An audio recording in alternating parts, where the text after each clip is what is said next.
Hello everyone, welcome to my channel. We will learn today ancient history. आज हम लोग प्राचीन भारत जानेंगे। प्राचीन भारत से जो मैंने टॉपिक लिया है वह है इम्पोर्टेंट इंस्क्रिप्शन यानी महत्वपूर्ण अभिलेख। सो वीडियो को स्किप ना करें, पूरा वीडियो देखें और अपने नॉलेज को इंक्रीज करें। अगर आप हमारे चैनल पर नए हैं तो जल्दी से चैनल को सब्सक्राइब कर लें ताकि हर वीडियो नोटिफिकेशन सबसे पहले आपको मिले। अगर आप किसी भी कम्पिटिटिव एग्जाम की तैयारी कर रहे हैं, इसके साथ साथ अगर आप एकेडमिक एग्जाम की तैयारी कर रहे हैं तो बेहतर ये वीडियो आपके लिए बहुत ही महत्वपूर्ण है। तो आज हम लोग जान रहे हैं इंस्क्रिप्शन। तो सबसे पहले आप जानेंगे कि इंस्क्रिप्शन क्या होता है, इसे आप गौर करें। जिसे हम हिंदी में क्या कहते हैं, अभिलेख। इसे क्या कहते हैं, अभिलेख। तो अभिलेख क्या होता है? Writing which are engraved on walls, caves, temples is called inscription। देखिए, जो राइटिंग लिखे जाते थे, कहां पे लिखे जाते थे? तो आपको लिखे जाते थे गुफाओं में, कोई पिलर्स पर, कोई क्ले टैबलेट्स पर, यानी जो मिट्टी के जो कोई पात्र होते हैं, तो वहां जो इंस्क्रिप्शन होते थे उसको काट कर लिखा जाता था, पहाड़ों पर लिखे जाते थे, उसे हम क्या कहते हैं, इंस्क्रिप्शन कहते हैं।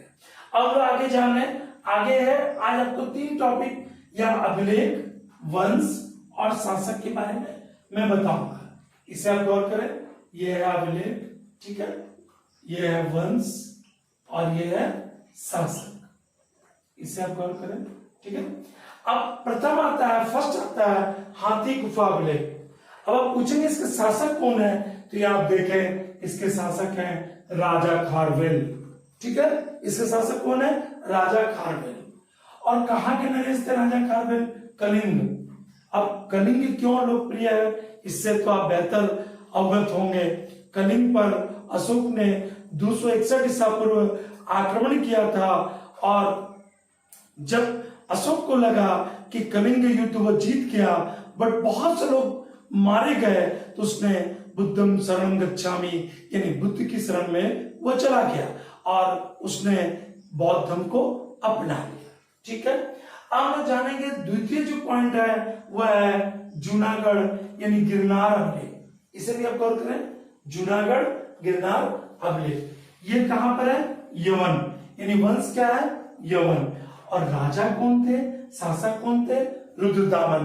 तो हम लोग अक्सर इतिहास में पढ़ते हैं कि रुद्रदामन का अभिलेख कहां पर है, तो आप कह सकते हैं जूनागढ़ गिरनार में इसका अभिलेख है। अब आता है नासिक अभिलेख। अब नासिक अभिलेख जो वंश है वो कौन है? सातवाहन।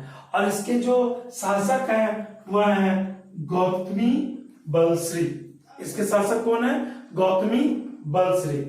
इसके बाद आता है प्रयाग स्तंभ लेख, जिसे हम लोग प्रयाग प्रशस्ति कहते हैं।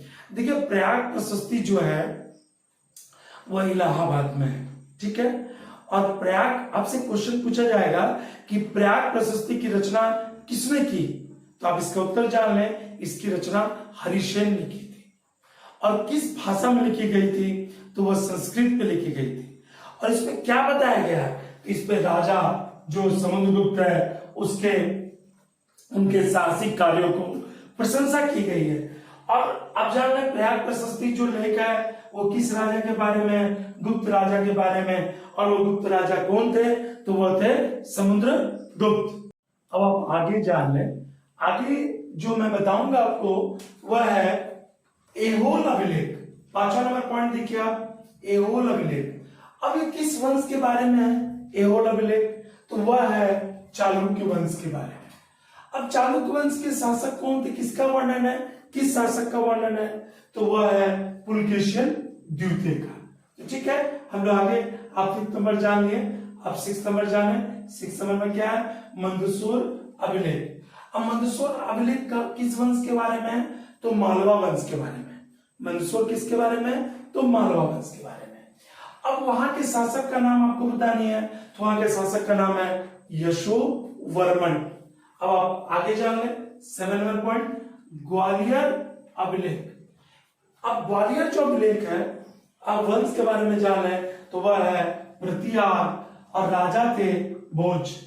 प्रतिहार राजा कौन थे? भोज थे। ठीक है, अब आप आगे जान लें 1 नंबर पॉइंट, भीतरी एवं जूनागढ़ अभिलेख। ठीक है, भीतरी और जूनागढ़ अभिलेख किस शासक के बारे में है और किस वंश के बारे में है? वह है गुप्त वंश और उनका नाम था स्कंदगुप्त। आपको बता दूं कि स्कंदगुप्त के समय में ही हुनों का आक्रमण हुआ था। हुन जो जाति थे जिन्होंने भारत पर हमला किया था। अक्सर एग्जाम में क्वेश्चन पूछे जाते हैं कि किसके शासन काल में हुनों ने भारत पर आक्रमण किया था? वो थे गुप्त राजा स्कंदगुप्त। ठीक है, अब जान ले देवपाड़ा अभिलेख। देवपाड़ा सेन वंश, ये बंगाल के शासक थे। जो सेन वंश थे वो कहां के शासक थे? बंगाल के, और उनका नाम था विजय सेन। तो आप समझ लिए एहोल अभिलेख चालुक्य राजा पुलकेशिन द्वितीय, मंदसौर अभिलेख मालवा वंश यशोवर्मन। ठीक है, और ग्वालियर अभिलेख प्रतिहार राजा भोज, और भीतरी और जूनागढ़ अभिलेख गुप्त राजा का नाम था स्कंदगुप्त। इसके साथ साथ देवपाड़ा अभिलेख सेन वंश विजय सेन। तो आप ये जान लिए। अब आप आगे जान ले। आगे आप देखेंगे मैंने कुछ खास बिंदु लिखे हैं, इसे भी आप गौर करें। मंदसौर अभिलेख। अब मंदसौर अभिलेख के बारे में मैंने पहले आपको बताया कि उसके वंश कौन थे और किस शासक का था, लेकिन मैं यहां पर आपको बता रहा हूं कि मंदसौर अभिलेख में खास करके रेशम बुनकर का पता चलता है। कभी कोई एग्जाम में ऐसे भी क्वेश्चन पूछ लिए जाते हैं कि रेशम बुनकरों का पता किस अभिलेख से चलता है, तो बेशक आप कह सकते हैं मंदसौर अभिलेख से। उसके बाद आता है एरन अभिलेख। अब एरन अभिलेख में क्या मिलता है, क्या पता चलता है, इसे भी आप गौर करें। तो सर्वप्रथम सती प्रथा का पहला साक्ष्य किस अभिलेख में मिलता है? तो एरन अभिलेख में मिलता है। देखिए कंपटीशन में हमेशा क्वेश्चन जो होते हैं वो हमेशा अंदर से पूछे जाते हैं, यानी आप उसके डेप्थ में जाइए, उसकी गहराइयों में जाइए। ठीक है, उसके बाद आता है हाथी गुम्फा अभिलेख। हाथी गुम्फा अभिलेख किसके बारे में? राजा कलिंग जो राजा थे खारवेल, उसके बारे में। तो यहाँ पर क्या पता चलता है? सर्वप्रथम भारतवर्ष का उल्लेख। यहाँ क्या पता चलता है? सर्वप्रथम भारतवर्ष का उल्लेख। यहां से क्वेश्चन राइज होंगे कि सर्वप्रथम भारतवर्ष का उल्लेख किस अभिलेख में मिलता है? तो आप बेशक कह सकते हैं कि हाथी गुफा अभिलेख में उल्लिखित होता है। अब आता है भीतरी अभिलेख। अब भीतरी अभिलेख थोड़ा देर पहले मैंने आपको बताई थी कि स्कंदगुप्त के समय में हुनों का आक्रमण हुआ था। इसका उल्लेख जो है वह भीतरी अभिलेख में प्राप्त होती है। ओके, आपने यूनिट कंप्लीट कर ली। यदि आपको वीडियो पसंद आया तो अपने दोस्तों के साथ शेयर करें, वीडियो लाइक करना ना भूलें। वीडियो देखने के लिए धन्यवाद।